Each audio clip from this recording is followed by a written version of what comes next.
The 1-2 Football Podcast. The voices of tomorrow, here today.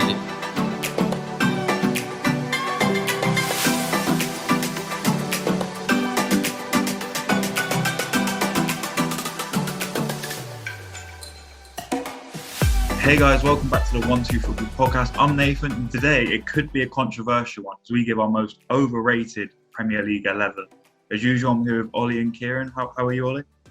Yeah, I'm good. I'm a bit nervous because my team on paper is very good, but it isn't in my eyes, if you know what I mean. It's a confusing one this week because one of us could say someone's bad, and then they could, in the other eyes, they could be really good, which is why, like you said, it's going to be a bit, could be a bit heated. But I'm excited, and I'm excited to see if anyone, puts someone that I'm going to be fuming about because Yeah, there could be a few arguments, I think, but then on the other side of things, there could be one player we all agree on. It's all subjective really, and how we view it. So this is probably one of the ones that is more in the blue or out of the blue in terms of players we're going to pick. Some of the other ones you tend to get certain players, whereas this one it could really be anyone because it's our own opinion. So I'm looking forward to seeing more what you guys pick. Do you think, Kieran, in your team there is someone that is going to rustle? Yes. One of us. Oh. 100%. Because I think this one there's definitely a lot of room. Obviously, the last person to get very rustled during one of these was Ollie. I think we all might get a bit rustled during this one. So we'll start off. It's a full 11. We put rules that we can't just put five, six players from one team. There's only 3 players per team. In a kind of traditional formations, we always do these with the 4-2-3-1, 4-3-3, however you want it.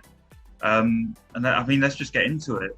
Ollie, what goalkeeper is the most overrated goalkeeper in your opinion in the Premier League? Oh, he goes first. Can I just say, I forgot that I made the rule of max of 3 per team, and so I had to redo my team because I had 5 from one team. I was like, 5? Yeah, it was real bad. Right. Anyway. Usually going in on that. So my goalkeeper, I'm sure this guy, and I am certain this person is going to, have a good career. But I think he's overrated for the price tag just paid for him. Brand new signing, it is Ramsdale. I think he's a good player. I think he's a good player, but I think the price he's paid and clearly what Arsenal are seeing, Arsenal have overrated him. I know that he's not massively, it's very split opinion. Some people think he's really good. I know a lot of Sheffield United people think he's, a great player.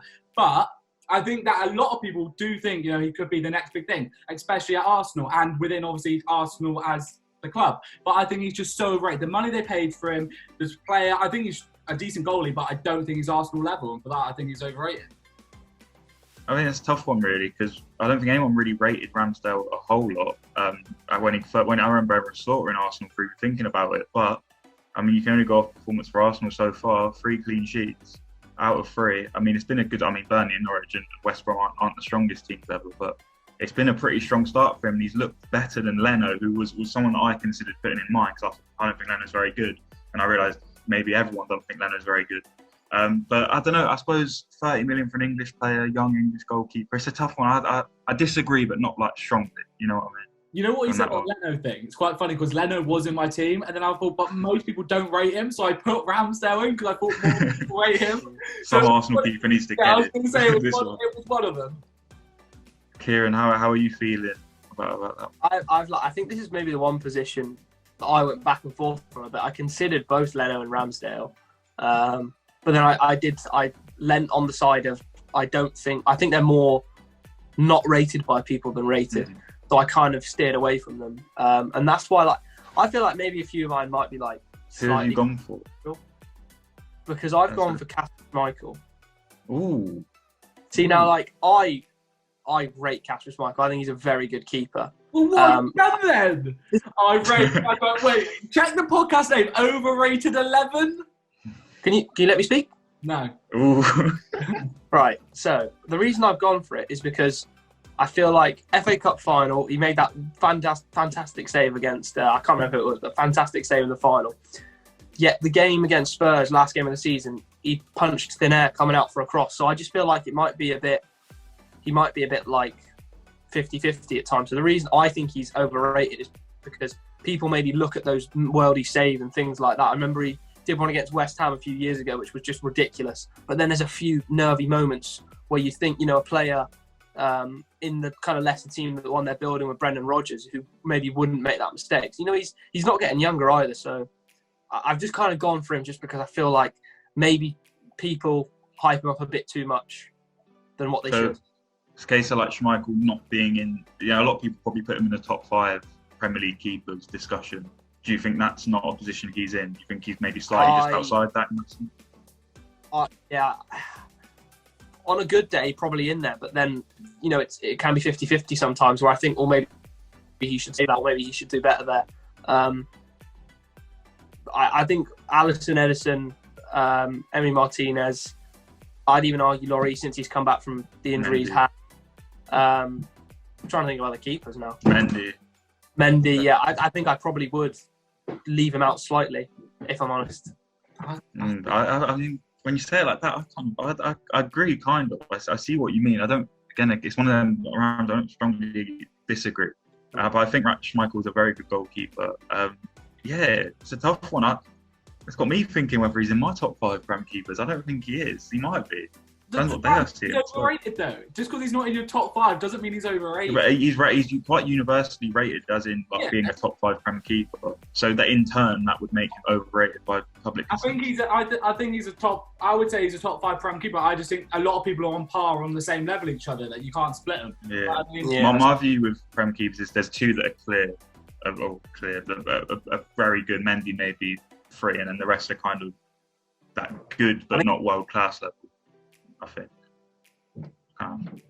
Who have you got? Because I'm expecting. I feel like mine's a bit weird, and maybe it's just off the hype. I never thought this keeper was as good as the main option. But I think people overrate Nick Pope a little bit. I'm not going to go and say he's awful. He's not bad. He's a good goalkeeper, very good for Burnley, and a solid thing. But people were putting him in. Oh, he should be the next goalkeeper for this team, next goalkeeper for that team. I don't think he's great, like in terms of that level. And I think Pickford was a better goalkeeper, is a better goalkeeper, will remain a better goalkeeper. So I just see too much about Pope being like this clear goalkeeper of Pickford, and I just think like, no, you're not. So it was a tough position because a lot of goalkeepers I think are either not rated or rated properly, as we've kind of seen with the 2 you 2 have put out. I went with Pope. So I'm actually surprised. I'm not going to lie. I thought someone was going to say De Gea, just because because no one rated him towards the end of last season, but he's come back.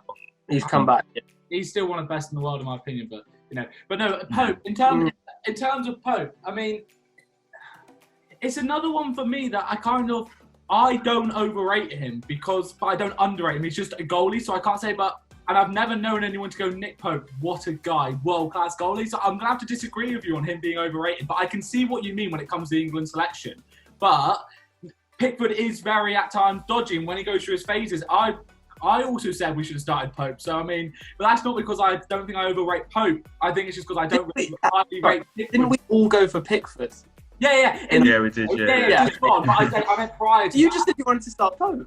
Yeah, prior to that. But I mean, and then obviously Pickford for the Euros. But I mean, I don't feel like I ever overrated Pope. I just feel like sometimes maybe I underrated Pickford in the instance. But I can see where you're coming from. But I do disagree. I mean, that could be a thing. We could do an underrated Premier 11, see who comes up in that one. But that would be so much easier. I actually thought that would be so much easier. Maybe that could be next week.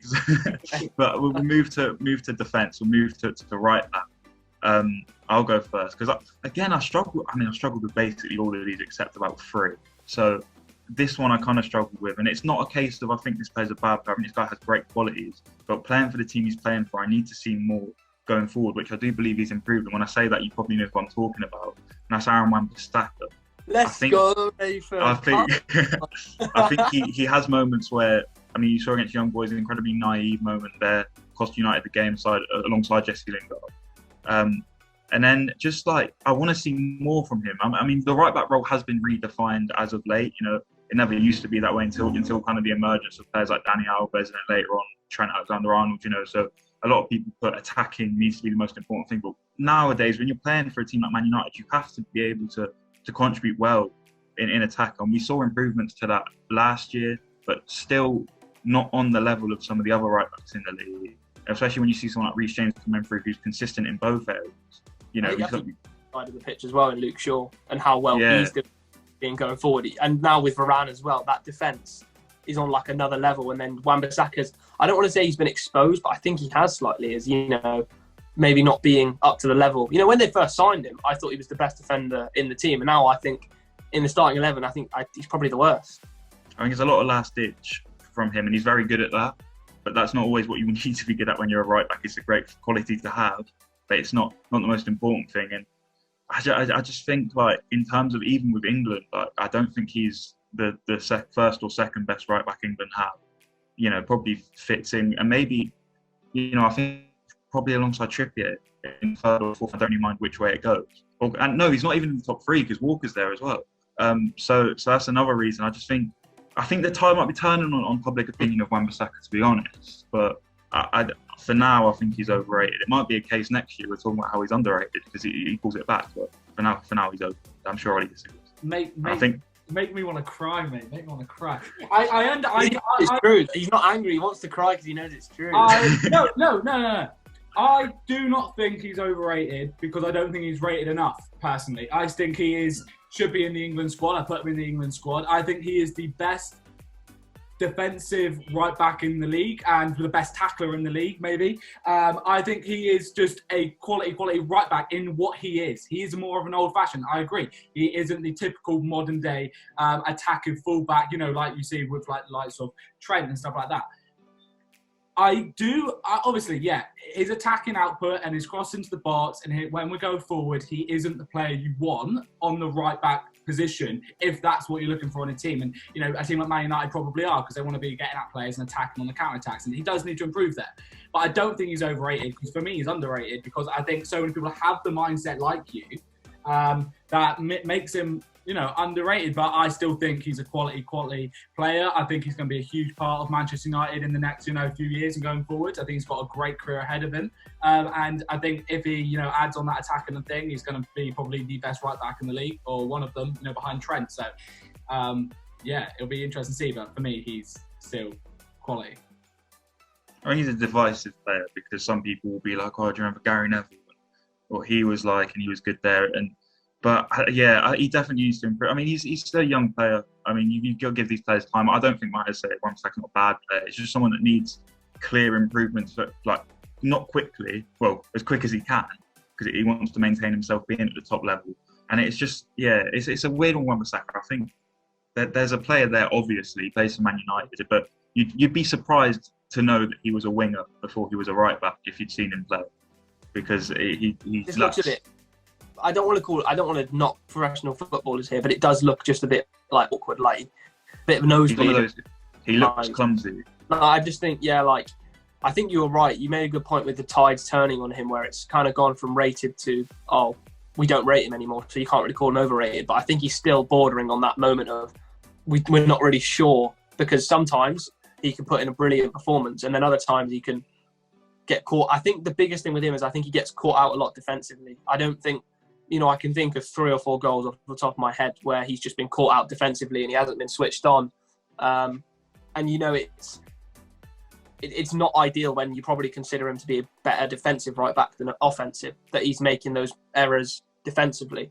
So I think, yeah, maybe over time, I think this season, if he doesn't kind of step up out of the shadows, kind of how Luke Shaw did, there will be the conversation had of, you know, whether he even is rated at all at United.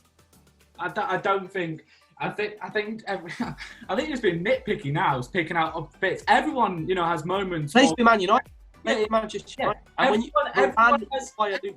he's getting exposed. Yeah. Every single person has moments with dips and form. Like you just tell and say about I was going to say this when you say about Cash Michael. You pick like one game in which you had a little drop, and now apparently he's overrated. Cash Michael's a great keeper. He had one blip. Wan-Bissaka is a great right back. He's one of the best defenders in the Premier League. And he had moments in which he's dropped back. But he's so young still that he's going to have to mature and be like this. I don't think he's not young anymore. Not young. He's at that age where he's mature enough to be a Premier League footballer, and he shouldn't be diving into challenges like he did against young boys. If I want anyone to make a challenge in the Premier League, I want Wan-Bissaka to be doing it.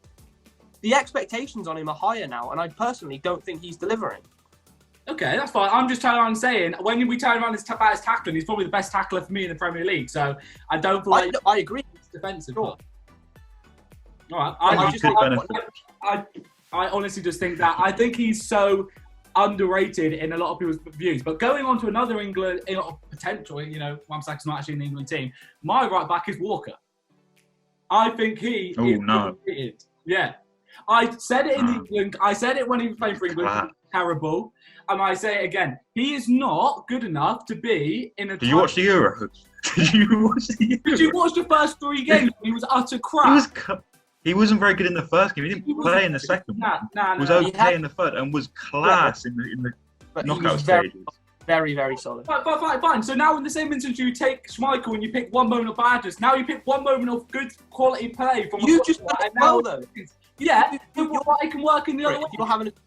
Kyle Walker is overrated, and I'm not even just saying this because he plays for Man City. I can say a lot of Man City players are absolute quality. It's not even because I'm a Man United fan. Kyle Walker is not good enough to be in the starting lineup for Manchester City. He's not good enough to be in the starting lineup for England. He is overrated. He's too average in attack. He's too average in defence. If you want someone, they need to be quality in one position or another, and he's just average. He's just average. If I'm England, I'm having defensive positions, Wan-Bissaka. If we want to be attacking, I'm putting Reece James because Reece James can do both. Even Trippier, I think, is better. Kyle Walker, for me, he's a good player, no doubt. But to be in that, title-winning team and to be in an England team, he's not good enough. He's overrated. Disrespect to Trent, then he should be starting for him, but... Yeah, I completely missed him. Yeah, or him, anyone over this guy. I think I'll rate Walker. I think Walker's a very good player. I think again he has deficiencies and they are. I don't think Walker's the best right back in the Premier League. I will say that, but I disagree with him being like very average, a good defender and a good attacker. And sometimes I think Kyle Walker's problem is mentally. I think he's not the smartest player, and that can cost him. Which is where his physicality comes in and saves the day for him a lot of the time. And look, you don't play for Man City regularly if you're crap. Like, it's just not how it works. So I think Walker's a very good player, and I think his longevity at the best team in the Premier League probably sums it up for me. But, there are moments with Kyle Walker, and probably that Croatia game was a good one for that, where you're like, come on, Kyle, come on, wake up. But I think he's a good player. I think he's not the best right back in the Premier League, but he's definitely top 3. I don't know what could Kieran's had enough. Kieran's absolutely fuming about the of Kyle Walker there. But yeah, I agree with you. I think, he's a good... I'm not calling him a bad footballer in any way. He's a good footballer. I just think he isn't good enough for the stage that he's playing at anymore. He went, when he first joined Manchester City, I thought he was probably the best right back, in the Premier League. He was a quality right back, but I don't think he's at the same levels. I think, errors are coming and creeping into his game more and more and more. And for me, that's why he's overrated. He's still a very good footballer, but overrated one. And Kieran, do you have anything to say for that? Sorry, apologies, I think my internet cut out there. There we go. About Kyle Walker. Yes. Yeah. I think his pace benefits him massively and gets him out of certain situations that, if he does make an error in judgment, it's not talked about because he'll recover the ball because he's just got that pace. So I think if he didn't have the pace, I'd probably lean more towards what Ollie says. But you don't often hear many people slandering Kyle Walker, but then you maybe don't hear many people praising Kyle Walker to the extent of like Trent and Reece James. So that's why I think he's just rated. I think he's just kind of there, and he doesn't need to necessarily blow the world away going forward for Man City, because when you've got the level of attacking players they have, you just need to be good at defending in certain moments. And I don't think I've rarely seen him exposed massively. And I think he's quite versatile as well. He can play further forward if he needs to, and he can fit into a back 3. So I mean, it might be because of my not personal link to him, but I always liked him at Spurs. And I hold no grudges for him moving to City to win trophies, which is exactly what he's done. I do personally I just rate him. I think he's good. I don't think he's great. I don't think he's bad. I think he's good. Who do you think's overrated though? Then you rate him. Who do you not rate? Wan-Bissaka. I think you went Wan-Bissaka. Yeah, I think you went Wan-Bissaka. That's why. Yeah. Okay, I thought you might have done. You never said. Yeah, no, Wan-Bissaka for me. I think it's overrated.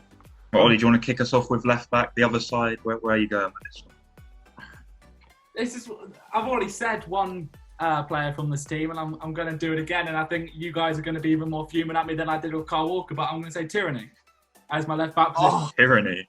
Isn't that a crime? Tierney. A terrible shout. Once again, I am not arguing that he is not a good footballer. He is a good footballer, but everyone makes out that he's the best, second best left back in the Premier League. No, he isn't. He is not up there. He is not in. He's not the best left back in the Premier League. He's not the second best left back in the Premier League. He probably is the third best left back in the Premier League. What? Who would you put in that? Who's obviously Robertson's first? Who's second, third? No, Shaw's first for me. Not Robertson. What about third then? You can have Chilwell. I'd really rate Alonso in the attacking aspect of it. I think there's a lot of people. For me, he's just like your reaction then when you're just there, like you're so shocked. I just don't get that vibe. I don't see what other people see in him. He is a good left back. Yes, once again, like Walker was a good right back. They are both great players. They're Premier League players, for God's sake. They're going to be good. All of these players are good footballers.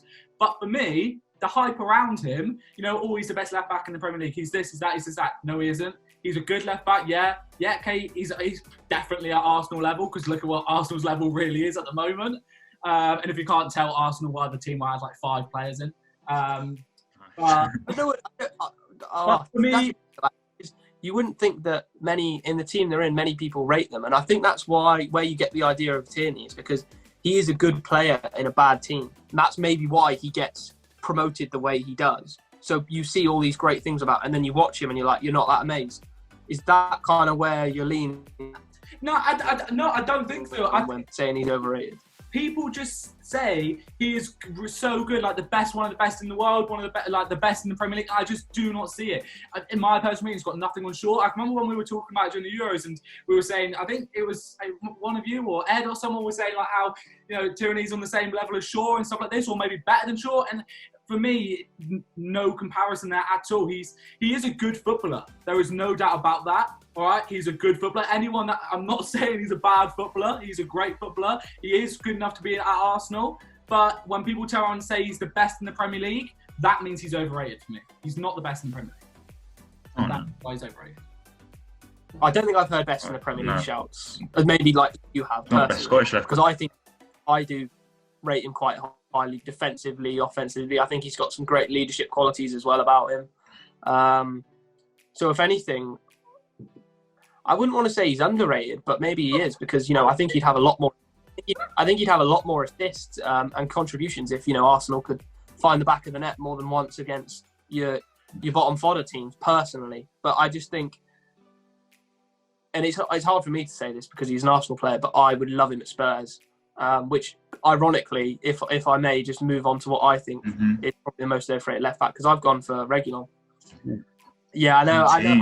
I didn't want to go after my own team here, but I just think the stats with Sevilla, the price tag, and the people still I think people still just think, oh, Reguilon, yeah, he's solid, quick, good going forward defensively. But recently, he hasn't been really doing it for me. And I think people are still trying to say, like, oh, he's still very good, but very rarely will he actually play well. Yet people are still saying, oh, he's a good left back. I think he's a good left back, but I do think he's slightly overrated by certain people just because he got that great campaign with Sevilla under his belt, and he was at Real Madrid and stuff like that. And I'm not majorly seeing it, and I think a lot of people are slightly overrating him. And I think soon it could be a Wan-Bissaka question of, is he leaning on the precipice of people not rating him, and then he becomes underrated. So it's a very fine line to tread, I think. And I think he's just kind of in the middle of it with a few people still saying that, he's a good left back and he's always a very good left back. So I think he's a good left back. I'm not seeing it how other people are seeing it at the moment. Yeah, I mean, more about Spurs than both of us. I almost had Reguilon in my list because I've not really been that impressed with him. I don't think the game meant nothing, but the Aston Villa game, he was absolutely disastrous. And I've seen him a few times in this season, and it's just like, But I think obviously Spurs had a good start to the season defensively, and that's kind of crumbled a little bit as of late. you know, or crumbled a lot as of late. You know, 6-0 loss. If you combine the last two. Yeah. But yeah, I kind of agree. I kind of agree actually, because especially. He's not in that discussion. I think Tierney's a better left back than him. Yeah. Obviously, Robertson, Shaw. I'd probably go. You know, the Chelsea boys are probably better as well. I don't know. Target, Digne above him, if I'm honest. Yeah, Digne's good. Who plays left back for Leicester? Anyone? Justin. It was Justin Thomas. But when he was fit, it was fantastic. I just think he's slowly kind of fallen down the pecking order, and part of me just wants to see Ben Davies giving a run of games just to see how he does. Oh no, I see Ben Davies play too. Maybe it'll be by regular. What's weird is when you were saying what you were just saying about Reguilon, I was thinking if you can just copy and paste that and just put it, but with the name of Tyranny over it, exactly what you said. Spelling it wrong. It's just what I think of him, with the fact that, you know, I just don't see what other people see. And, you know, I think obviously a lot more people see stuff in Tyranny than they do in Reguilon. But, isn't it? Yeah. But, I mean, with Reguilon, I've never heard anyone say he's great left back. I know there's people here and say he's average, so I'm not going to say he's overrated, but I agree with what you're saying. No, he's not. He's a stark difference to the left backs that I think the rest of the top six and big six sort of have in sort of quality in that position. But yeah. Yeah, mine's a weird one, and it's probably just going off personal feeling towards the man. I think, don't get me wrong, this guy is doing very well right now. I think Marcus Alonso is a tad overrated right now, because the guy is benefiting hugely, and this is how football works. He's benefiting hugely from being in a system that gets everything out of him that he can do, and he's protected by centre-backs that are good at defending, something that he is not. So I think he's being shown he's having the best run of his career, playing left wing back. But if you put him, I don't think he gets into any other top six side. That's how I feel about Marcus Alonso, as long as you don't count. Actually, no, I don't think he gets into any top six. I was going to say as long as you don't count Arsenal, but I think Tierney probably gets in at the same level in a back four. I think in a back five, Alonso is fantastic, but as a left back, I don't see it with Alonso being a thing. I would say Chilwell would always start if he was playing a flat back four. Obviously, the back five hides the limitations that he has, and that's a great, sort of great work from Thomas Tuchel to get the best out of it. But I personally don't really rate Alonso, nor do I particularly like. That's why. I think you're doing him. I think he's getting hard done by it. You've just turned around and said, he's probably not a left back, but he's good in the left wing back position, which is where he plays. He doesn't play left back, so I mean, probably is overrated as a left back because he doesn't play there. If you know what I mean, he has played there a long time in his Chelsea career. When I was going through looking at what I do for an underrated team, I was going to put Alonso in my underrated. I don't know a lot of people that like him. I'll be honest, a lot of people I dislike him, and I've always liked him since he's been at Chelsea. I enjoy his attacking display. He's a very creative, very enjoyable person to watch. Yeah, okay, he has massive flaws. He's the opposite to Wan-Bissaka. If you combine them two of the attacker and defensive, they're probably a great individual. But he's not great defending. But that's why he's a left wing back. That's why he's not a left back. That's why he got three centre backs behind him. So I'm going to have to disagree with you there, very simply. Reece James. What was that? Reece James is good at defending on the other side. Or Aspilicueta. Sure. Reece James plays sometimes as a right back, but Alonso doesn't play as a left back. I think that goes to my point of more he's... maybe people aren't saying this, maybe I'm saying this and then being like, oh, you're wrong. But he wouldn't get into any other top six teams kind of where I'm getting at. He's not at that level. So maybe, not overrated. I think maybe how you feel about Walker is he's not that guy for general left backs in the league. So that's kind of where I'm getting at in terms of I don't think he gets in ahead of many other players in other systems. But obviously, he's doing a great job under the current system. Under Lampard, he wasn't as good. And, before they changed to the back three, which has obviously been a fantastic move as Chelsea sort of bang on to win the league. Right, so moving on to centre-backs. Kieran, who have you gone for? Who was your pairing of centre-backs? Okay, so my pairing, I'll scrap the intro for it. I've gone for Victor Lindelof and Michael Keane. Keane's a great show because I put him. I think Keane's another one for kind of smart. I don't know if people rate him. That's the thing, but I try to do a bit of research and see who rates what players. It's quite difficult, but I see Michael Keane consistently starting over the last 3 or 4 Everton managers they've had, and I always just feel panicky at times that he's going to make a mistake. and I've seen him make mistakes. I think the Southampton goal on the opening day of the season was a miscommunication at the back, and I think him and Yerry Mina are similar players, and they can be a bit rash at times. And Everton desperately need a centre back, who can just calm the place down. I think Keane is kind of similar to Reguilon. There's a lot of people don't really take notice of whether he's rated or not, and they'll just say, yeah, Michael Keane's a good centre back. Whereas I don't. I think he's a good centre back. Don't get me wrong. I just think that maybe it's hyped up slightly too much. And on Lindelof, I just really do not rate him at all. In my opinion, I don't think he's a very good centre back. I'm not really sure what he has going for him because he's not the most physically imposing. He's not the tallest, so you'd think maybe he'd have more leadership qualities and stuff. But I've seen him get caught out of position many times, be it mistakes for goals, and throw his arms up in the air as if to say it's someone else's fault. And especially now when you compare the fact that Varane, Champions League winner, World Cup winner's in there instead of him, I think that the difference is monumental. And I think people still were rating him next to Maguire and saying, "Oh, Lindelof can go places here," and I don't think he's at that level where he can. It's a weird one for me with Lindelof. I'll start with Lindelof, obviously, because being a Man United fan. For a large portion of the partnership of Lindelof and Maguire, I was very much Lindelof over Maguire. There was a massive time when I thought Maguire was the one that was shouldn't be in there, and then obviously Maguire came into his own. He's become who he is in Man United now, and he's crucial to that defence. Lindelof is very much a Manchester United, is very much a player in the Man United team that, if you look back at our previous finishes in the league, very much fits that. He's a Man United player which, is going to get you, in the top six. He's going to get you, third, fourth, maybe fifth, sixth, whatever. He's not going to win you the title. I don't think he's overrated because I don't think many people like him. Maybe by managers, but I don't think many people like him as a player. But for me, I think he's a good backup option. But I don't think he's good enough to start in the Man United starting 11. And obviously now with Varane, definitely not. I think one thing that Lindelof has got better at recently, though, and I think he showed it in Euros and both in Man United since he's been playing recently, is his passing range has just been exceptional recently.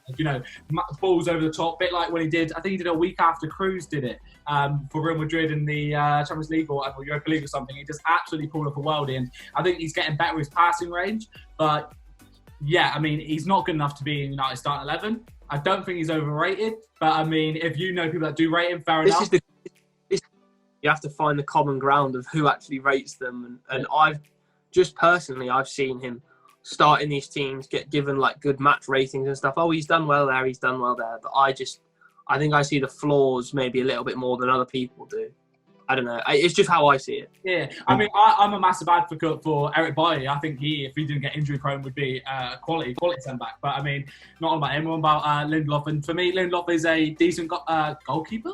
What am I? Maybe. Decent centre back. Good backup option now for Man United. But we needed a new one, and we got a new one. So I think I like that description of Lindelof. He'll get you to a point, but not to any further, and he's done all right. But I don't think Lindelof's all that great. I think probably hasn't been helped by the fact Maguire has done so well, both club and country. And obviously Varane comes with a ton of reputation and sort of resume that you can't argue with. I agree fully with the Michael Keane shout.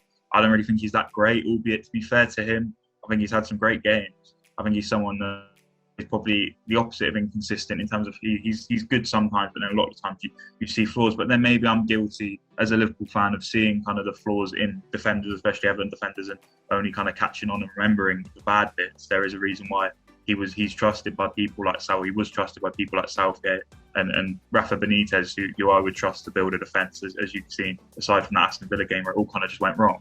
But I don't think Keane's that great. I think I don't think he's all that great. And just to move on to my one, I have a centre-back. I've got Michael Keane in there. It's another England centre-back. And I think, again, sort of like I said with Wan-Bissaka, the tide's turning in terms of opinion of him. But I don't think he's good enough for the England squad, which is where he finds himself in sometimes. And it's Connor Cody. I don't think Connor Cody is that great. I think he's a slow player, crucial, can be prone to a mistake. He's obviously been a huge part of that Wolves back three. But I think we're seeing this season, because Wolves' lack of recruitment in defence, you're starting to see the Connor Cody that was never a centre-back, Connor Cody that was a holding midfielder for most of his career until he joined Wolves. We're seeing, I don't think he's good enough to be in the England squad. I don't think he will be in the England squad now Joe Gomez is back playing. I think Ezri Konsa's better. I think you could maybe argue that Tyrone Mings is in a similar book to Cody in terms of his ability, but I trust Mings a bit more defensively than I do Cody. And I personally don't really rate him. You've said, I think we talked about this quite heavily when it was the squads, and I was a big advocate for Connor Cody. It's not gone his way this season at all. It's not gone Wolves' way this season at all. So I'm not going to defend him on the displays of this season. But I'm a big fan of his. I think he's a good player. I think I think this is one where I think he's underrated. I mean, I think a lot of the players would fit in my underrated lineup. But yeah, I get what you mean. I know a lot of people with the same mindset as you, and I know a lot of people with the same mindset as me. So it's finding that middle ground. But I can see why people would pick his flaws. But at the same time, something about him, I just like him. He's a good guy. He's a very good guy. I'll give him that. He's a great. He seems like in his interviews he comes across very well. Sorry, go. I agree with you there, Nick. I think he's a little bit overrated at times. I think you looked at him in the calmness of the back four and thought, oh yeah, he can really handle himself well. But I think slightly at times in the back four that Nuno played last season, he was sometimes exposed for flaws that maybe you didn't see before. So maybe people had got too much on the hype train of him, quite settled in the middle of the back three, to now where maybe he isn't necessarily the same player in terms of confidence that he once was. And I think a lot of these players are going to be on that fine line of a tide from going from being rated to not, maybe kind of dipping in performances and then not being. It's very hard to find overrated players. Very hard. In the Premier League as well. Like to be overrated, it means I'll rate them, but bad. But then why would people rate them if they're bad? So you've got to find the players who are like kind of nearing that line, or as harsh as it sounds, or you just like as a player to watch, or and you don't get the hype around him. Hence, Ollie said about Tierney. That's why it's going to be a bit controversial. Is because it's all subjective and how we view it and how other people we've seen view it. But I think Cody's probably a good shout alongside King. I'd say. Cody hasn't. I mean, one more point on Cody. This is probably a discussion for another time, but Wolves have literally one natural centre-back. Everyone else is midfielders that are converted into centre-backs. Willy Bolly is the only natural guy that can go in there. So the recruitment hasn't helped. And you probably will see that with some of the players we mentioned, is they're not helped by the team that they're in. And they're not helped by sort of what's gone around them, because if you're in a bad system, it will expose, when Robertson was playing for Hull, he wasn't a bad player, but he was just in a bad team. And he's obviously been able to show, and you see that a lot of times with players that maybe haven't been able to capture the form, sort of poorer teams in the league. But Ollie, who have you got? None of the players we've mentioned, it seems. So who have you got in centre back? Ben White and Gabriel. Talking about a player that's looked back to a bad team. This is a player that I think it just isn't great. Or he's okay, but he shouldn't be in this team. And he's made to look worse by the great players around him. It's my first one's Ake. I don't think now this isn't overhyped by fans, because I don't know many people which would overhype him. It's more by Pep Guardiola and the Man City board in this instance. I think they overrate him. £41 million, massive overrate there. That is a crazy fee for this player who, it just shouldn't be in that Man City team. I don't understand. Is it injuries? I really don't understand how he's continually been in the back for this season. And I know he scored the other day, so it's probably quite a bad time to have a go at him, because he's actually been doing okay recently. But for me, I just don't see the hype around him. I know some fans do like him, but more so with the board. What on earth went into £41 million thinking that? I know, he was meant to be the next big thing and everyone wanted him, but it just, in my opinion, hasn't worked out great. It's my first one. This one I'm thinking it could be a bit more juicy in sort of discussions. I'm hoping I don't get the name wrong. I've got James Trezalski. Tarkowski. Yeah. I think he's overrated. He's a good defender for the level he's at and the team he's in. But when people tell and say, he should move to this club, he should move to that club, he'd be a great option for us, or, England call-ups and this and that and the other. No, he is a good player at where he's at and what he does. but I don't understand the hype about how, he's... So many people say he's underrated, which means they overrate him in my mind, because he's perfectly rated where most people see him. I just don't get the hype around him, so they're my two centre-back pairing. Take it as you like it. See, Ake, I was on, when Bournemouth got relegated and Ake was available, I was like, Liverpool need to get this guy, Liverpool need to sign him. And it hasn't delivered for him. Obviously, he had that beautiful moment where he scored and what's going on in his private life, and he scored that goal, and that's fantastic for him. And hopefully, look, you don't want any of these players to be bad for a long time.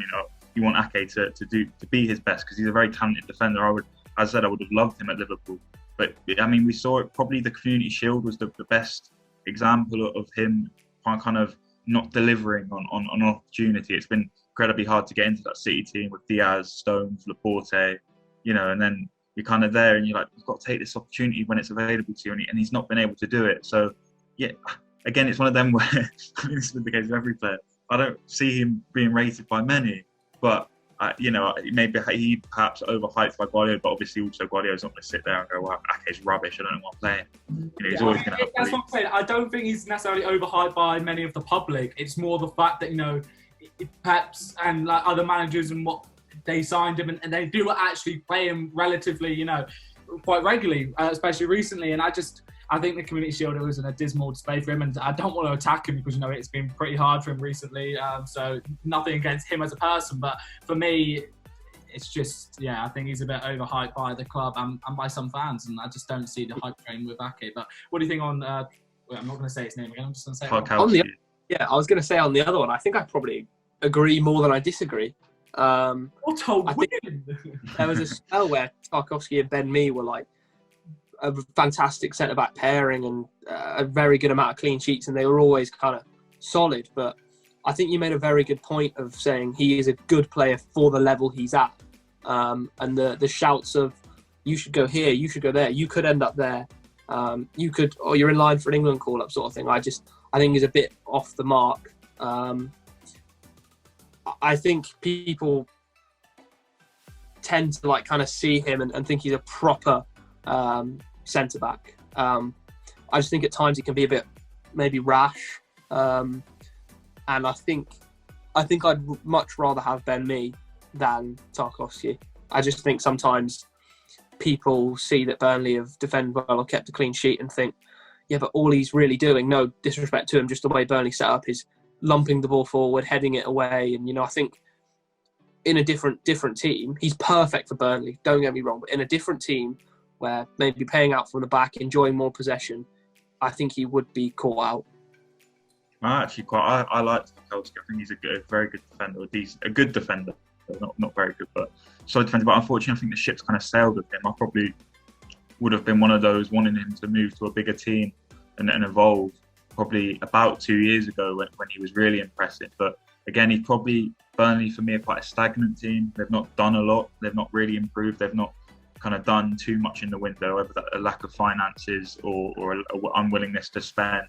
I'm sure Dyche would have wanted to evolve the team to a different level, and hopefully with Cornet and some of the other players they've brought in, they can do that. But yeah, I probably now am more inclined to agree as well. I think the ship sailed for him in terms of being in that top half of the Premier League, and as much he probably would have suited a Leicester about a year ago, like 2 years ago, or probably maybe even a Tottenham.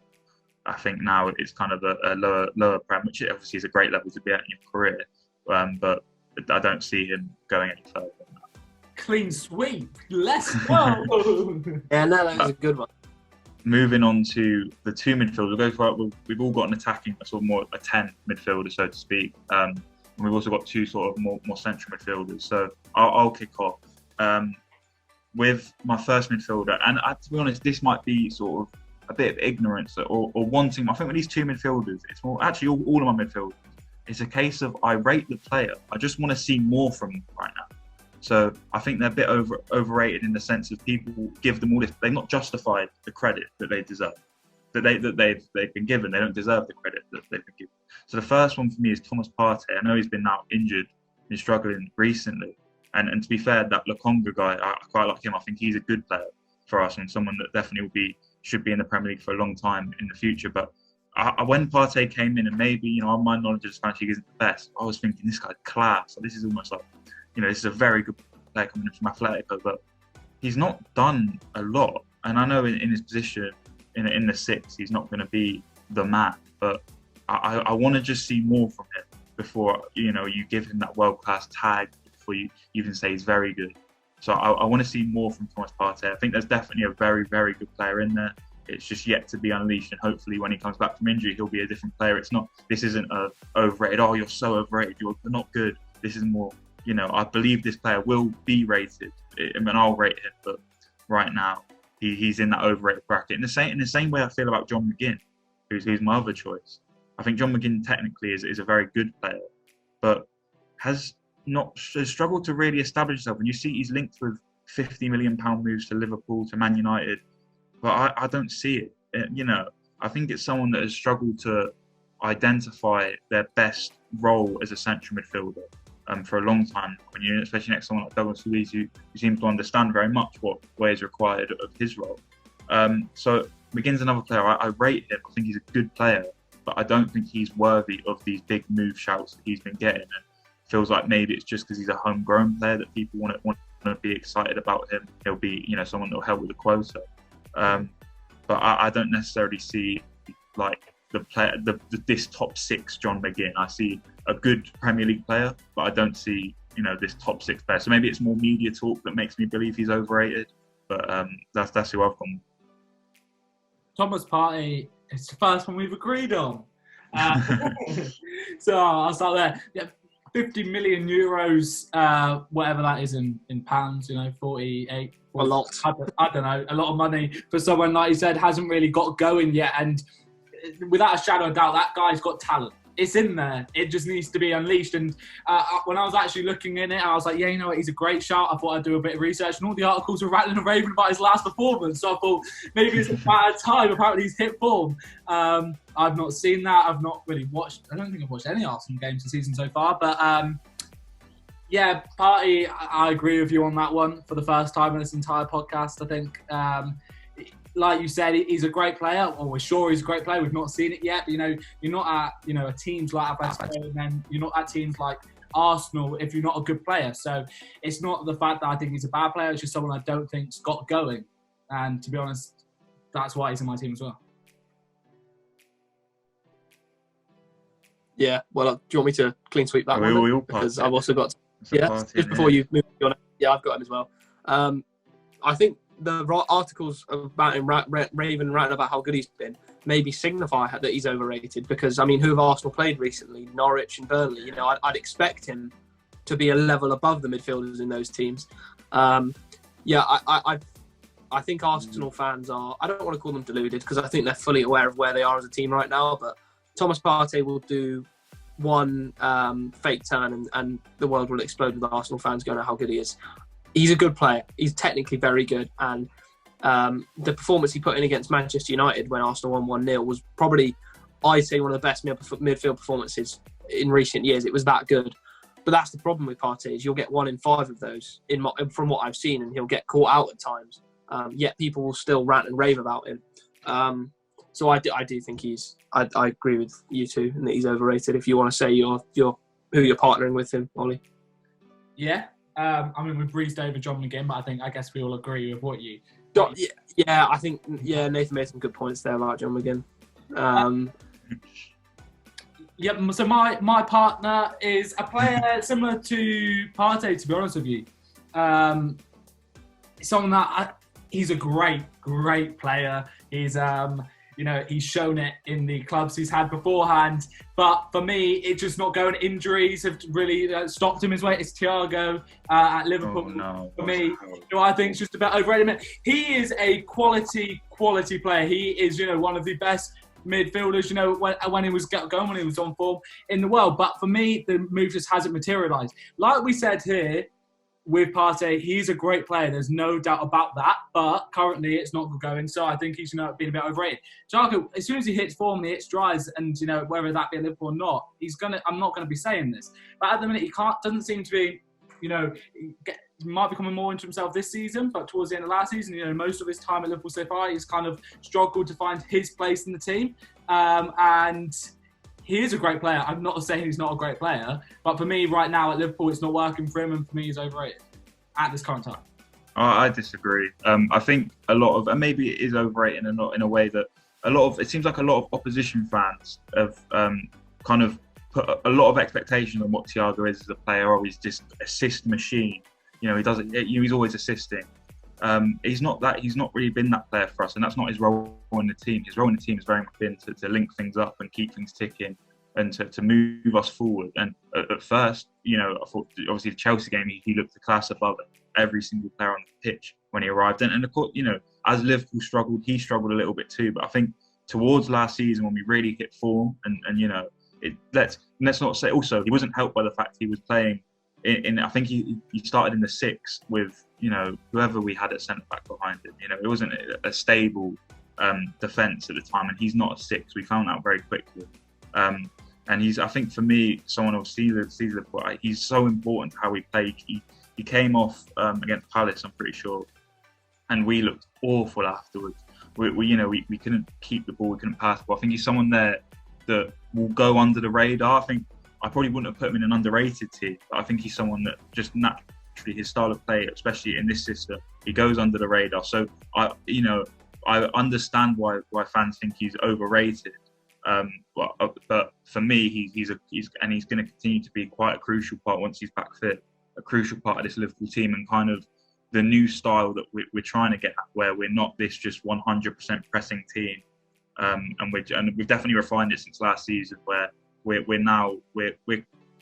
got that pressing back and we're doing it smartly, but we're also very inclined to keep the ball and work with it. So I would disagree to how he's overrated, but I do understand why people think that. But I think that's sort of perpetuated from sort of the media's expectations of him more than anything. I'd probably disagree more than I'd agree with Thiago being overrated. I think the first season he struggled, but then, I mean, Liverpool did struggle, and that kind of, it's very difficult to shine when those kind of things are going your way.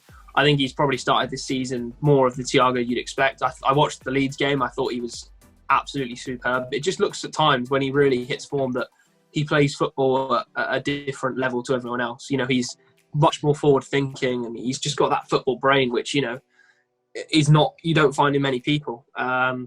So I think had we been doing this maybe 4 months earlier, perhaps before the start of the new season, maybe an overrated 11 for the season, I think Thiago could have definitely been in that.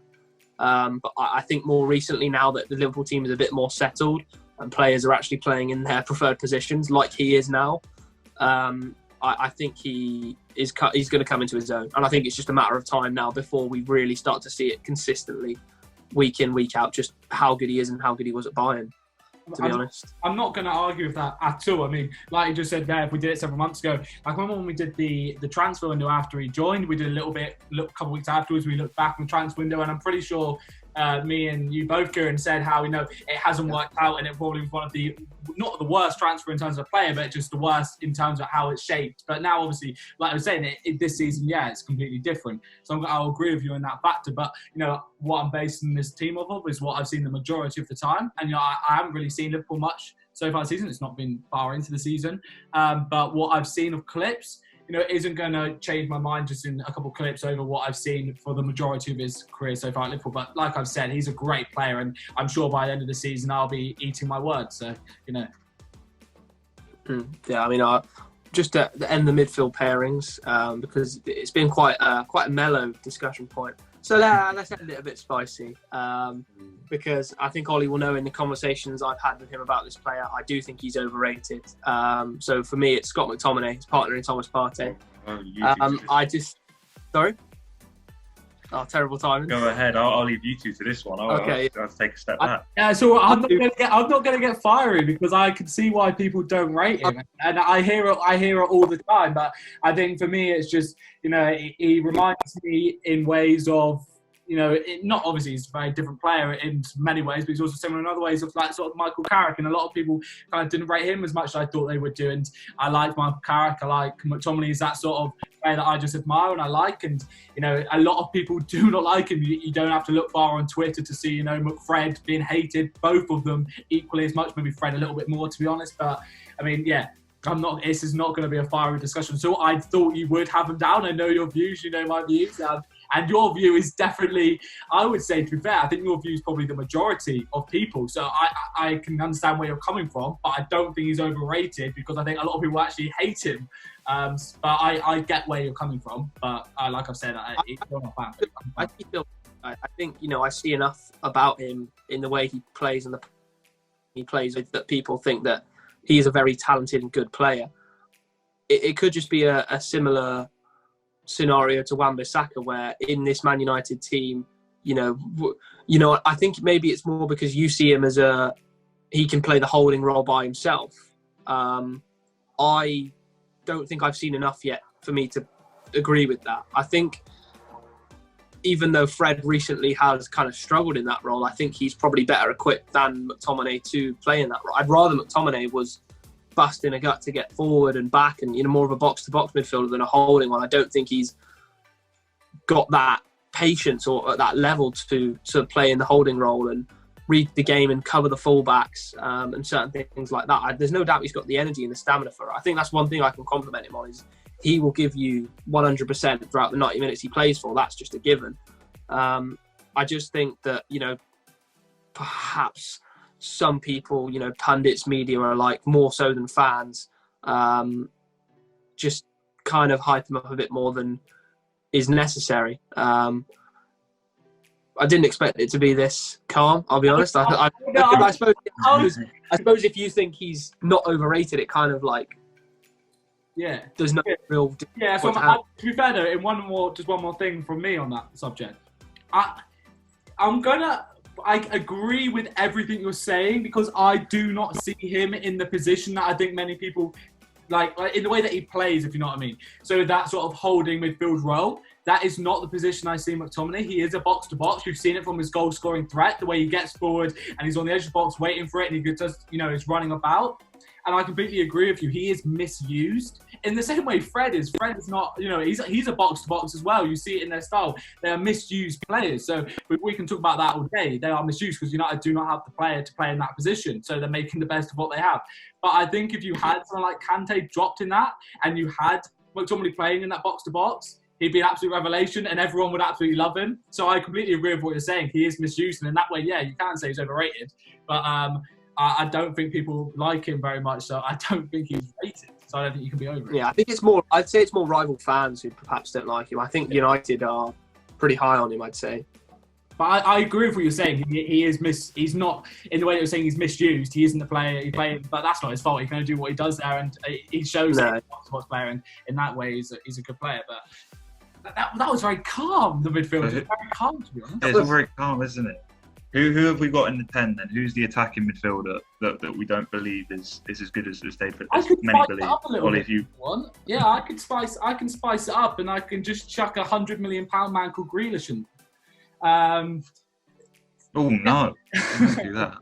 There we go. Yeah, no, Grealish is my man. That is dead serious. Grealish for me is a great player. But when you have a £100 million price tag on you, you need to be world class. You need to be Ronaldo, Messi, or something like this, which he is not.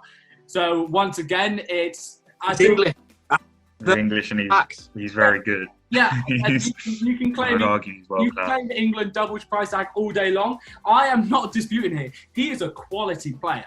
He is a quality player, but in the same way, if we jump back a couple of podcasts ago, I turned around and said with Man City, before they signed him, I said, they sign Grealish, they get a great player. They get great players all over their team like they've already got. You sign Kane, he changes that team.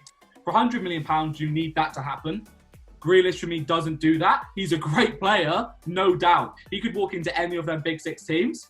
But for me, in the way that, everyone thinks he's done to change Man City up, and everyone sees him as, the missing piece in that jigsaw for Man City, he isn't. They have De Bruyne, they've got Bernardo Silva, they've got all these players. The missing jigsaw is, Harry Kane. And so for me, he's overrated in the sense that I think people expect too much of him going into this Man City team.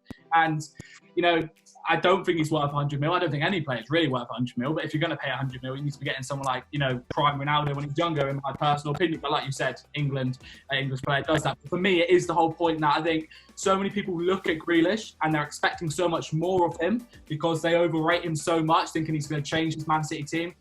if you're going to change that Man City team, you're incredible, because Man City is an incredible team. No one's just going to walk in there and change that. So for me, he's an outstanding player, no doubt. But I think he's overrated in the sense that people expect too much of him. I think any world-class player that's English and well, because I think Jack Grealish is well. I disagree, not like passionately. I do disagree. I think Grealish is a world-class player, and look, any world-class player benefits any team.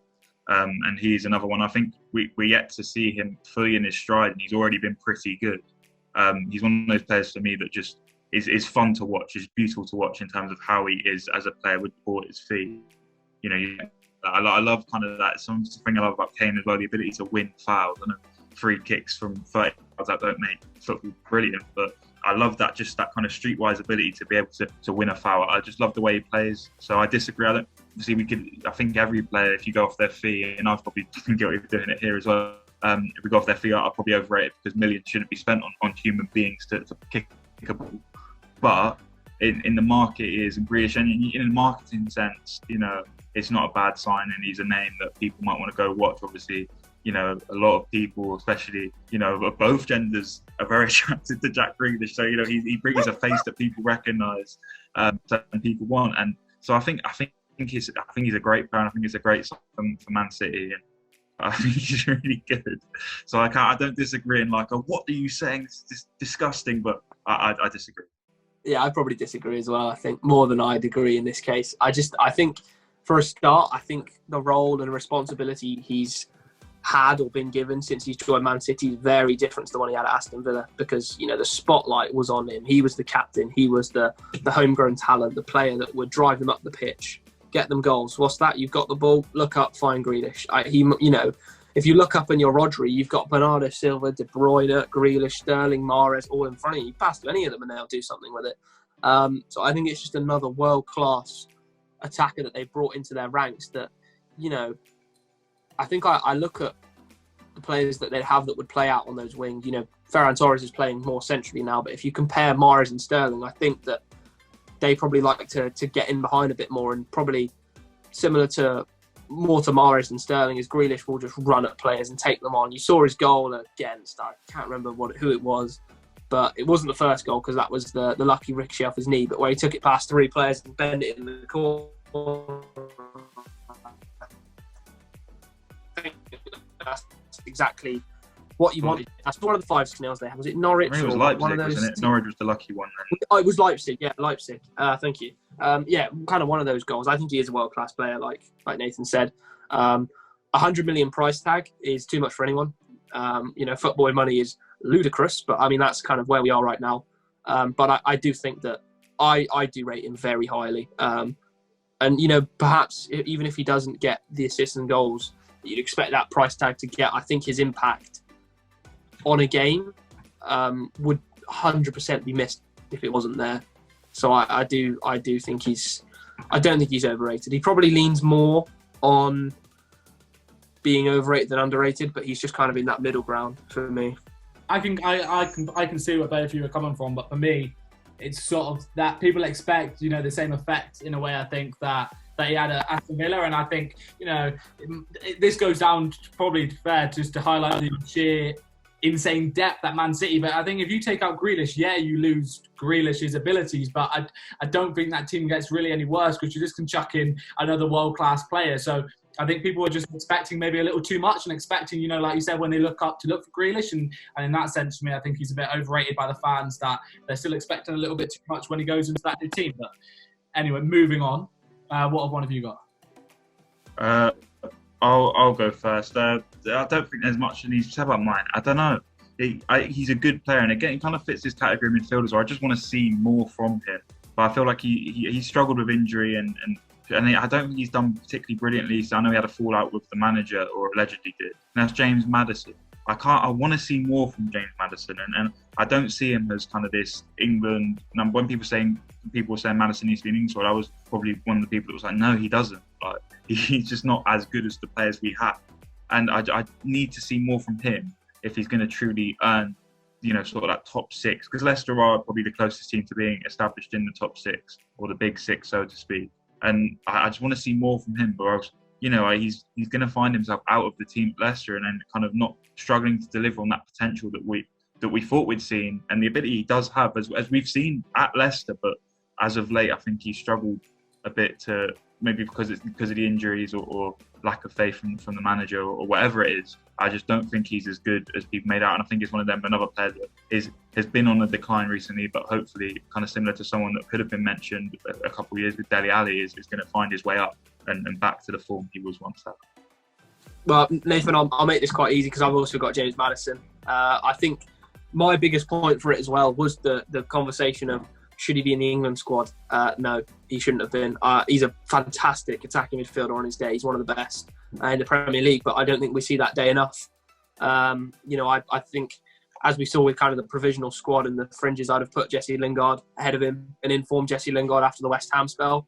And then obviously you've got Grealish and players like Foden and Mount who get themselves into the squad through their own merit.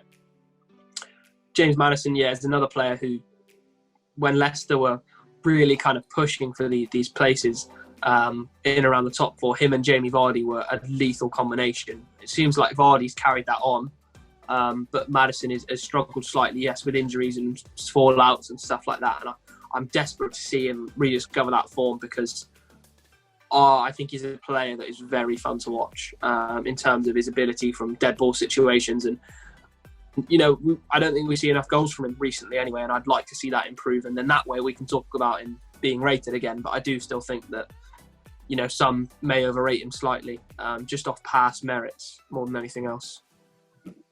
I agree with both of you. If I didn't put Grealish, it was going to be Madison. So we could have had a full clean sweep, because for all the reasons you said, fair. And part of me also nearly put the other, Madison was a target for us. Part of me also nearly put, the person they did get with Odegaard, because I think he's a bit overrated as well. He just hadn't really hit the form that many people probably thought he would do. But who have we got as our winners? Kieran, do you want to kick us off with this one? Yeah. Do you want both or just the one? Go with both. Give us your combo. Who's playing all right and who's playing? Both? Okay. Right. I don't get me wrong, I rate both these players, but based off kind of similar to Madison, past merits, and also other players that are considered in this category with the certain player. So the first of that, in terms of numbers, I've got Richarlison. I just don't think that. I think he's a very good player. Don't get me wrong, but I do think that he's struggled recently, and people are still, saying, "Oh, Richarlison is up there." And you think about that move to Barcelona that could have happened but never materialised, and I do think that's ludicrous personally. I think his attitude maybe slightly is holding him back. The game against Burnley I watched, you could see him annoyed about coming off despite the fact that his team were 3-1 up. Obviously, you want to get that goal, but as every player will say in interviews, I'm happy to get the goal, but it's more about the 3 points. It's the classic line that's driven into you probably on the first day of being asked questions by the press. I'd like to see just more from him. Again, I think Dominic Calvert-Lewin has taken the reins of the goals, and I'd just like to see a bit more from Richarlison, especially now that James Rodriguez has left, and the spark he had for so long in front of goal and setting up teammates at the start of last season. I would really, really hope that he can come into his own again and kind of show the numbers that he once had. Maybe, I'm not quite sure what is his preferred position, because at times he was playing as a central striker, but more recently has kind of been on the left of either a front three or a midfield three. I just want to see more from him. And on the other side, I've seen this player get put in the categories of your Greenwoods and your Fodens, and I just don't think he's quite at that level, and that's Bukayo Saka. I think similar to maybe Tierney, he is a fantastic player, and for his age, he is superb. And the criticism he received after the Euros was horrific, and no player deserved that, especially the contributions he gave us in that tournament. I just think that in terms of Foden and Greenwood, I think they are probably just a level above him, and maybe he's slightly overrated again by Arsenal fans, because in a bad team he is a very good player, and he'll stand out more because he's then surrounded by players who maybe aren't on his level. I want him to succeed so desperately, because he seems like such a nice guy. Obviously, he does play for Arsenal, so I mean, if he could avoid playing well this weekend, that would be superb. Because I'd have to eat my words then if he puts in a wonderful performance. But I do think that it's not just for him to be in the category of Foden and Greenwood, because I do think that those two are just a level above, and maybe perhaps that makes him overrated because many people probably consider him on par with those two, and I just don't. I think it's an interesting one. I agree with you on Richarlison 100%. It's, similar to Alonso, it might be personal bias. I don't really like Richarlison. I think, I don't like his attitude. I also thought he might be a lovely guy off the pitch. But on the pitch is where I see him. I don't necessarily like what I see. I was at the Brighton game where he threw a fit about not taking the penalty for Calvert-Lewin, and even in the celebrations, it looked like a kid that's been dragged along to shopping. It was really poor. Obviously, they went on to win the game. It didn't affect his performance afterwards. He's a good player. But again, like you say, Barcelona, and he's been heavily linked with a move to PSG. I mean, I just don't think he's that level. I don't think he's, this 70 million to 100 million pound player at all. I think he's a good player, good Premier League player, and that is no mean feat. He's a very important player to Everton. But, I think Demarai Gray's come in and kind of outperformed him. I think Calvert-Lewin, while not the greatest striker ever, has really done wonders as well, especially the first half of last season, did struggle towards the end. But yeah, I agree with Richarlison 100%. And Saka, I feel like with him, he's one of the players, he's so young, people forget, because there's so much pressure on him. I mean, everyone knows he's a young player, but there's so much pressure on him to deliver regularly for Arsenal, in a team that isn't bad, doesn't have a lot of attacking structure, a team with no real solid defence. It's and hopefully that's going to change for them, because they're obviously 3 clean sheets, as I mentioned previously. But I feel like a lot of pressure has been put on Saka to be like the man. And Greenwood's not got that pressure at United. Foden's not got that pressure at City. So in a way, I do kind of agree that he's overrated, but definitely, obviously, nowhere near his fault. It's not his fault that he was a standout in an awful team. I sympathise. And so reiterate the point of a fantastic player and not so good team, which is why the pressure's there, which is why at times, you'd consider him a bit overrated because of who he's surrounded with. But no, I see where you're coming from totally. And I think obviously he's under the spotlight a lot, isn't he? When Arsenal play, he's the guy you look for Arsenal to do something. And there's players in that team. And when we get on to my wing, there's a player in that team that should be doing more completely. And I don't know if Ollie has anything to say on the Saka and Richarlison picks before we get into my right wing. I was just saying on Saka. It's kind of a reverse for me. Before the Euros, I thought he shouldn't have gone. I thought it was a bad pick by Southgate. He wasn't in my team. And then I watched him play and I understood why. So for me, it's kind of the other way around. I thought he was overrated. Now I don't. I can see totally what you mean. Well, sorry. If you think wouldn't that be the right way around? With him now being in the spotlight, you've seen how good he is, but then he gets pushed a bit further, whereas before you didn't think he should be in. Before I didn't rate him at all. So I thought everyone else was overrating him. Now I realise the talent he is, I didn't rate him enough, and I think people were rating him superbly well, and I think he's a great quality player. So for me, it's kind of the reverse to what you're kind of seeing. So I don't agree, but I can understand where you're coming from. He definitely has a lot more pressure than the likes of Foden and Greenwood, so I can definitely see what you mean. But yeah, he's a great player. Who have you got then, Nathan? I don't think this player is actually rated, which makes it hard for me, and I'm going to be hypocritical here because I've said about the fees, and it's not really anyone's fault that they're fees. But so is it 72 million or something crazy like that for Pepe for Arsenal? I mean, he's just not delivered, and I feel like they're going through kind of what Liverpool fans went through with Naby Keita, and actually Naby Keita's had a very good start to this season and not being injured, which is a great thing. But you go through that state, and then every season, I think this is season at Arsenal now, and the start he had a poor first season, but he's just adjusting, he's getting used to it. This season is Pepe's season, and it doesn't happen again. And then he does well a little bit in pre-season, and then again flatters to deceive. And I don't think he's a player that is universally rated at all, but for 72 million, you've got to see more from him. So I think and the fact that he still remains in the team in that sense that he's overrated from obviously I don't see him in training. Maybe he's one of those players that, the Soldado effect, where he's brilliant in training, but as soon as he touches the pitch, it goes away. But I just think he's overrated in terms of the position he is in regards to not the general public opinion. And I don't think many people disagree that he's not very well received. But I just think for the fact that he's a regular Arsenal, he's overrated and he has to do more. And I want him to do more, because I don't like players to flop, especially when they come with a big price tag that's not their fault at all. But I need to see more from Nicola Pepe, and maybe this season's Pepe's season, or like Naby had to wait, 4 seasons. That's when it would deliver, maybe. I don't think many people rate him, if I'm honest, and that's why probably I couldn't really put him into this team.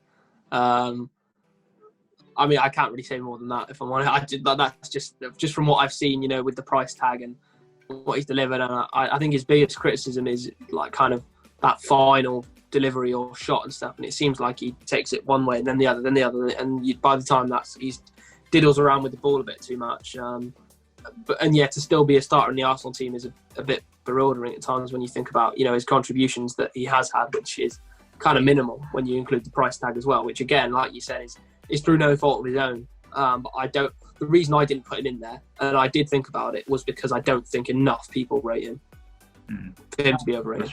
I struggled with the winger. Yeah. Thinking about maybe Traore a shout, but then I don't know if people rate him because of the lack of them. Well, maybe Ollie's got him, so I don't know if he does or not. But. Pepe was one of my other Arsenal players that I was going to put in, and then realised, oh crap, I've already used my 3 with Tierney, Ramsdale, and Partey. So he's not in there, but he was once, like no fault of his own. It was sort of price tag, and you pay that money, you expect something big, and overrated him. Traore was another one that I did really put in there because he's a weird one. He is a really exciting player to watch. I love watching it, to be honest. I really do. But... He's a really exciting player to watch, and he's a great player. He's the human Hulk, but there's something about him which I just feel like there should be more. I think it's the end product. There needs to be something more. 100% end product. And there isn't, and I feel like people like hype him up so much, and I feel like the hype can only go so far unless you actually have the end product to go with it, or assists to go with it, and stats. He just doesn't have them. He's not one of my 2 though. Anyway, did you say? I think quickly touching on Traore. I think the proper reason I think he's overrated, probably maybe a few people do, is that because he's the vocal point of that Wolves team. It's probably not to do with opinion as such, but he's the man you rely on for Wolves to get the goals, and he's just not been capable of that. But that, I mean, as I say, he's so fun to watch. But if he could score goals and assist goals, he might genuinely be world class. I think that's the most frustrating thing about it. I think maybe he's a frustrating player. Yeah. Imagine. Who was your second one, Nathan? Richarlison. Oh, okay, you have Richarlison. You agree? Okay, nice. Okay, well, this is I hold it back to be the last one for a reason, because it's a clean sweep. It's a clean sweep with Richarlison, but I put him as my striker because he plays all a bit. So I thought I'd hold it back instead of going there. So that's my striker. We've talked about him. Let's do my wingers. Although to be fair, the last person I say could also be the striker, which I very nearly did just think I'll just put Richarlison on the wing and put this guy up front, but I thought we would just do all of them at once. So I'm going to go with we've done my striker. Zaha is one of them for me. He is a quality player. He's a great player. For many years, the last couple of years, we've been like, Man United buying back could be amazing. But I feel like his moment might have gone. And for me, I think it's similar to, I've said so many times today, they're good where they are. He is better than Crystal Palace. There is no doubt about that. But when everyone said, go to Arsenal, go back to Man United, he's not that good. He isn't. He's a very good player, but he isn't that good. I could see him maybe, not necessarily in these teams. You might not work on the tactics, but the types of West Ham or Leicester. Teams that are bigger than Crystal Palace, but are smaller than Man United, than the Arsenal and stuff like this. So for me, he's overrated in the sense that everyone thinks he should be getting these massive money moves to things, and also the club overrate him. No one is paying £80 million for Zaha. Number one, he gets injuries quite a lot, and number two, he just isn't that good, and so that is why he's one of my overrated players. And the other player, which I did nearly put up front, just so I could say Richarlison, is it's going to be painful, this one for me, is Marcus Rashford. I thought you wanted me to pronounce it. No, it's painful because I'm saying a Man United player. Rashford.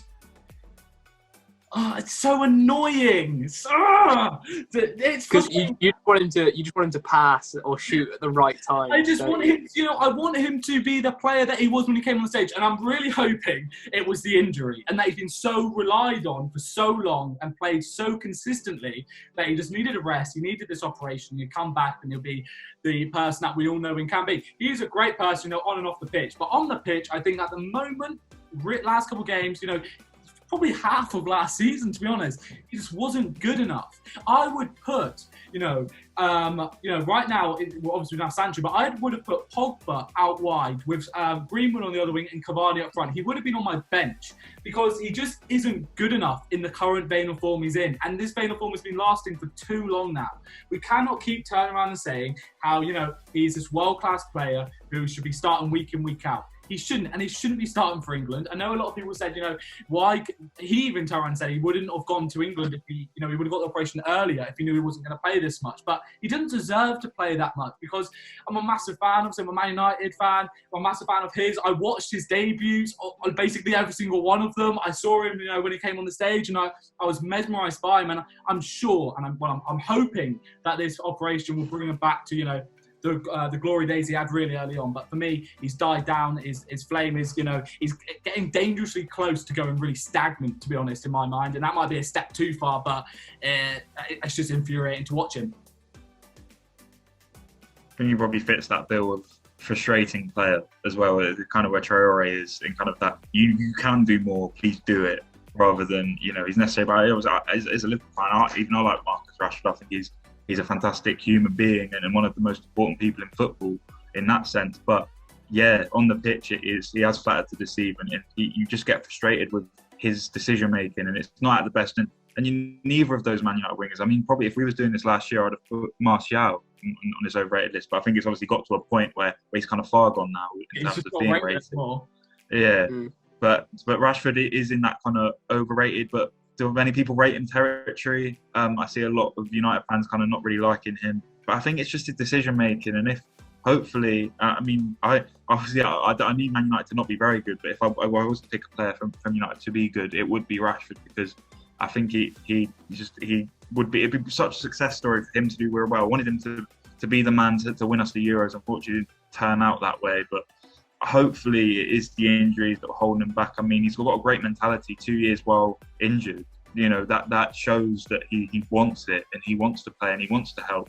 But maybe it was probably just such an overload. In that United team, there was not a lot of rotation. There's a lot of games. I mean, we saw Fernandes get tired, and so you see how good he is when he's fully fit now.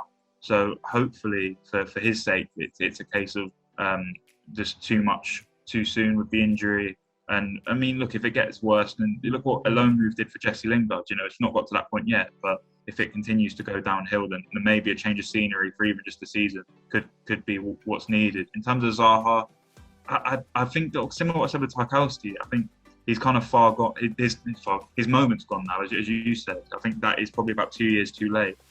He's a fantastic player. Palace overrate him for a reason, because he's very good and very important to how they play. They don't want to sell him, don't need to sell him. And I like how Zaha's going to look in this new Palace team. I think he's going to be very exciting. I think he's going to give a lot of fullbacks help, with a more attacking intent, like Conor Gallagher. When Eze comes back, that's going to be really fun. Elise, Edouard, Palace look exciting.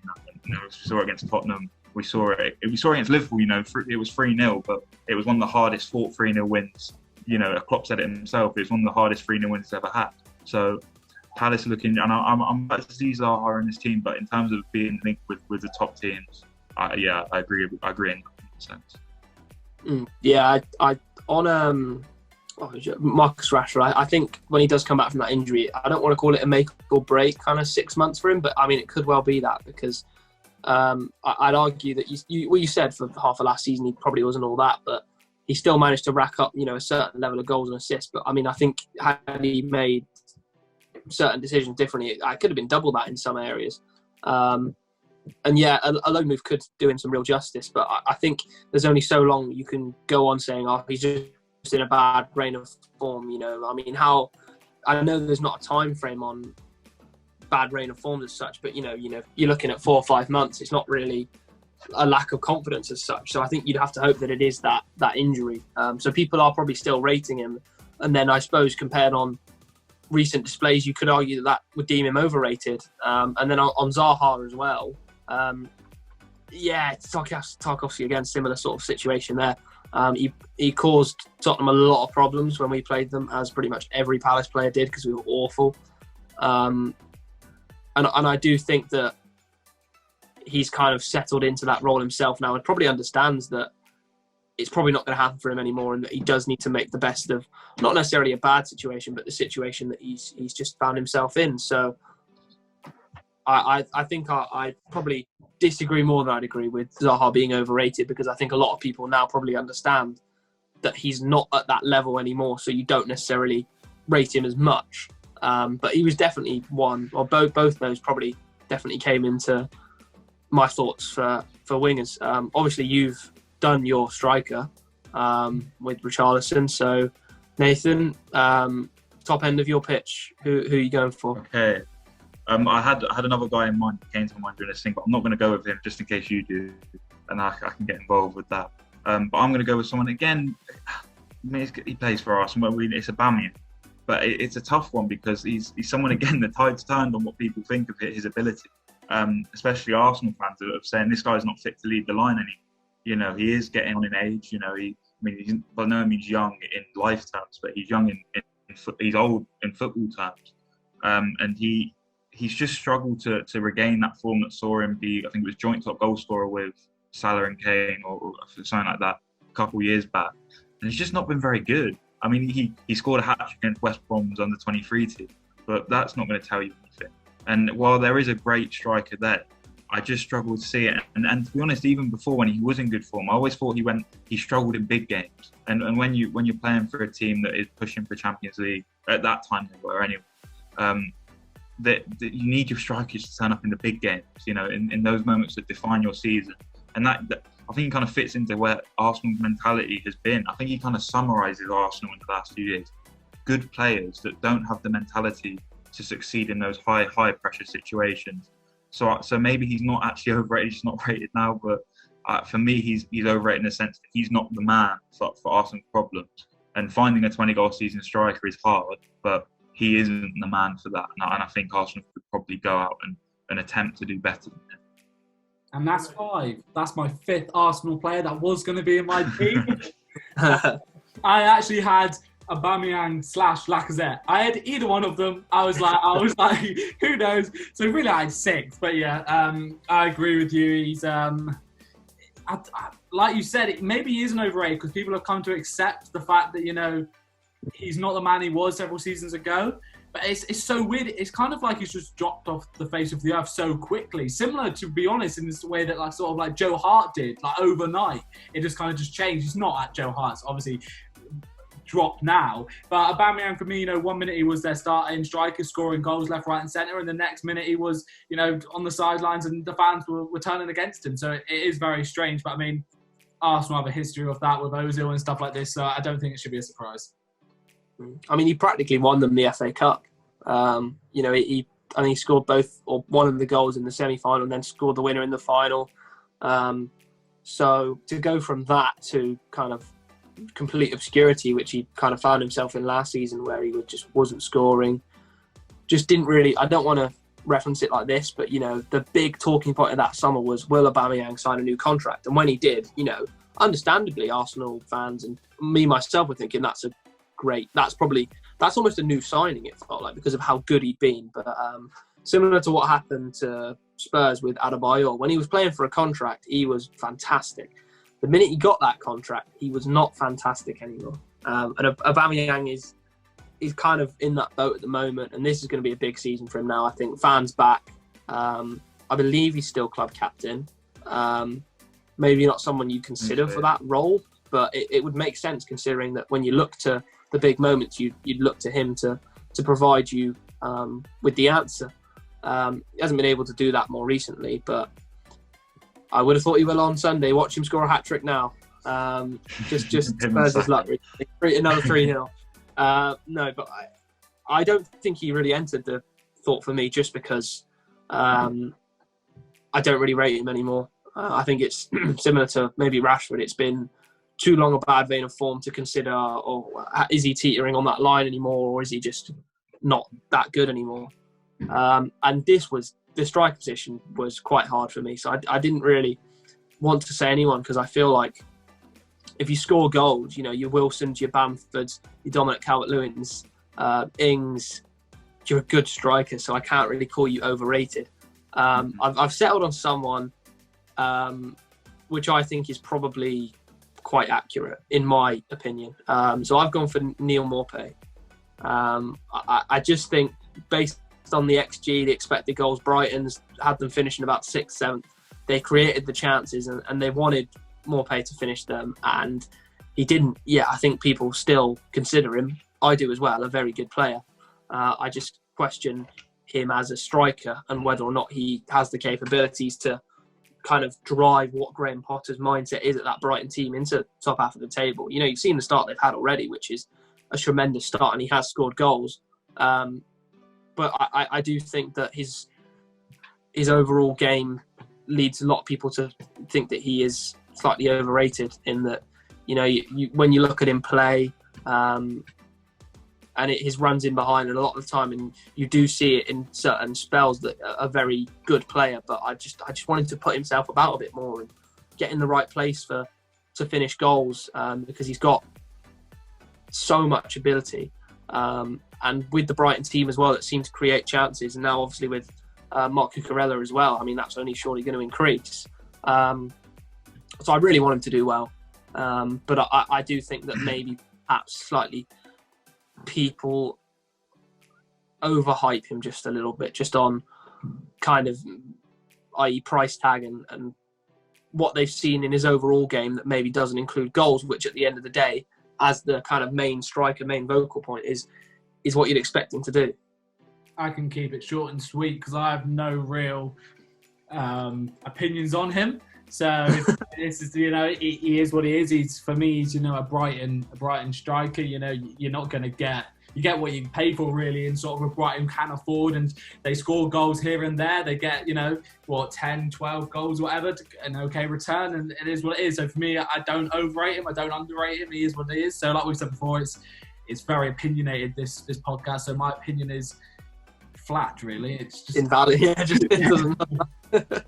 Yeah, no, Maupay, he's a good striker. He's a good, but I do agree. You know, I mean, if Brighton had delivered the amount of goals they could have, they'd have comfortably been in a top half team.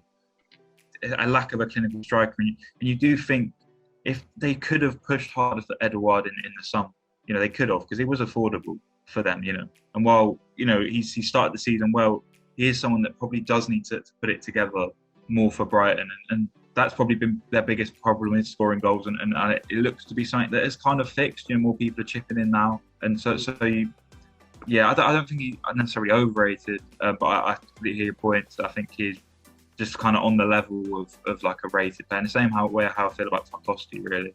Just kind of, he's not going to do better than Brighton. He'll be for the rest of his prime. I think he's 25, 26. He'll be in the lower half of the Premier League, or the equivalents to that in other leagues. So yeah, he's a good, decent striker. Brighton could do better, but finding a 20-goal season striker in the Premier League is hard to find. And maybe you do feel they missed a trick not getting an Edouard. Look at that. Our 33 players are done. I think that's our longest podcast. I did have one more player that I was thinking about for striker, but it might be a bit controversial. I was thinking Jamie Vardy. I almost put Jamie Vardy in, because I mean the guy's lost his touch in terms of goal scoring. He doesn't seem to be scoring as many as he used to. It's a fair shout. And you know, legacy is a great thing, and he's had that. Honestly, Premier League legend, I would put him as, just for his rise and story, and obviously helping guide Leicester to that title. But I think he's necessarily good. And I do think next season he's not going to be the starting striker for Leicester. I believe it will be Patson Daka. So I mean, and in a way, he might be getting the team on legacy right now. So that was my other shout for striker, because he's not been very clinical as of late. It's a good shout. Yeah, I think what you say there, I think a lot of people are viewing it with a slightly tainted mind, or naive mind, in that he's been so good for so long that maybe people aren't seeing that he's not matching that level anymore, or he's slowly decreasing the amount of goals or the amount of minutes, the top speeds that he's clocking in. There's no doubt he's still a brilliant striker. It's just whether or not he's at that level he was a few years ago? And if so, are people still talking about it in the same manner that they were then? And if they're not, if they are, is that possibly true? And then that would kind of consider him to be overrated. So yeah, that's a good point actually. I get where you're coming from, because I thought about it too, but I thought if I'm just basing it off strikers that haven't really hit form so far this season, I mean, we could be talking about Harry Kane being a bit overrated. So, Boo! Terrible. So I mean, that's, it could be anything, but yeah, no, I get what you're saying. Yeah, so a long pod today. That wraps it up. Check us out on social media, either 12football or 12football UK. We might be coming back, perhaps with an underrated player ones, a bit positive vibes coming in. But make sure also to check out our website, 12football.com. Growing list of contributors and plenty more articles to come this week and next week, and for the rest of the weeks as well. So we'll see you next week. What's happening after that? Is he frozen? I think he has. He's a happy boy. Look at him. Well, I'll take over from there, and I'll just go visit our TikTok, where you can probably see some more repeats of this. So yeah.